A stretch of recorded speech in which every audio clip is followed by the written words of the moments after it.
อเด็กหญิงนุพานสร้อยค่ะมาจากโรงเรียนกูแก้ววิทยา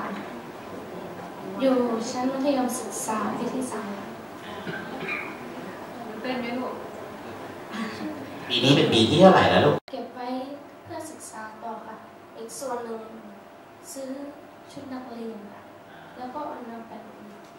ยังไปช่วยแม่ขายถั่วไหมขายของอยู่ใช่ไหมครับแม่ขายอะไรมีหลายอย่างต้มอะไรบ้างตื่นแต่เช้าน้องคนนี้ตั้งใจช่วยค่ะก็ตื่นแต่ตี 5ค่ะแล้วก็รีบอาบน้ำแต่เช้าตอนเย็นไปทำอะไรก็กลับไปแล้วก็กวาดบ้านทุกวัน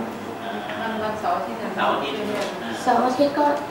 ช่วยแม่หาของไปขายที่ตลาด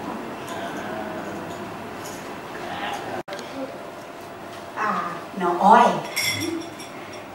ที่จากที่เขาตัดสินระเบียงทำกระต้มครับผมชื่อเด็กชายปิยกรตองอ่อนเรียนอยู่ชั้นมัธยมศึกษาปีที่2โรงเรียนอุดรพิทยานุกูลได้รับทุนจากสโมสรโรตารี่มา3 ปีแล้วครับผมรู้สึกดีใจมากเลยครับที่สโมสรโรตารี่ได้ให้ทุนของผมสัญญาครับว่าผมจะเป็นเด็กดีและตั้งใจเรียนยิ่งขึ้นครับส่วนในอนาคตผมจะลองไปสอบนายร้อยดูครับถ้าไม่ติดค่อยกลับมาคิดทีหนึ่งครับอยากเป็นรับราชการทหารสุดยอดเลยมากเลยปวช2ก็คือม.5ได้รับทุนมา5 ปีแล้วค่ะแล้วหนูเป็นยังไงบ้างเราเล่าให้ฟังหน่อยดีว่าใช้เงินใช้เงินยังไงใช้เงินยังไงโอ้ยซื้ออุปกรณ์การเรียนแล้วก็ชุดนักศึกษาแล้วก็ใช้จ่ายประจำวันไม่อยู่กับใครอยู่กับคุณยายค่ะยายนะพ่อกับแม่หย่ากันค่ะคุณยายตั้งแต่แรกเลยใช่ไหมลูกใช่ค่ะตั้งแต่แม่ไปหาเนาะความฝันอยากเป็นอะไรลูกอยากเป็นแกมเมอร์ค่ะเขาเรียนด้านนี้ใช่ไหมใช่ค่ะเรียนด้านนี้ครับค่ะสวัสดีค่ะหนูชื่อเด็กหญิงอดีกหาดเรียนอยู่ชั้นมัธยมศึกษาปีที่3โรงเรียนคำยางพิทยาค่ะแล้วเป็นเงิน4,000ไปทำอะไรนะก็จะแบ่งเป็นค่ากับข้าวโรงเรียนแล้วก็อุปกรณ์การเรียนแล้วก็ค่ารถโดยสารโรงเรียนค่ะแล้วเห็นหนูเขียนจดหมายมาว่าหนูอยากก็เพราะว่าพี่สาวทำงานอยู่กรุงเทพค่ะแต่ว่าพี่สาวต้องส่งเงินมาเลี้ยงน้อง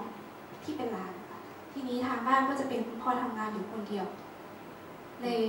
กลัวคุณพ่อเหนื่อยค่ะเลยคิดว่าออกมาช่วยคุณพ่อรับจ้างเข้าไปค่ะวันไหนไม่มีงานก็ไม่ได้ทำใช่ไหมคะแล้วคุณพ่อว่ายังไงคุณพ่อก็ไม่ให้หยุดค่ะเพราะว่าคุณพ่อจะให้เรียนสูงที่สุดคุณพ่ออดทนหนูจำไว้นะลูกการศึกษาจะทำให้เปลี่ยนแปลงชีวิตของหนูถ้าหนูออกไปหนูก็จะได้เงินเดือนอยู่วันละ300เนาะอย่างเก่งก็คือวันละ300นะลูกนะถ้าหนูตั้งใจแล้วก็กัดฟันไม่มีข้าวกินข้าวเที่ยงทานก็ไปโรงเรียนเอาอย่างนั้นเนาะต้องอดทนเนาะแล้วก็เราก็จะได้เนี่ยได้สำเร็จเป็นคุณครูค่ะ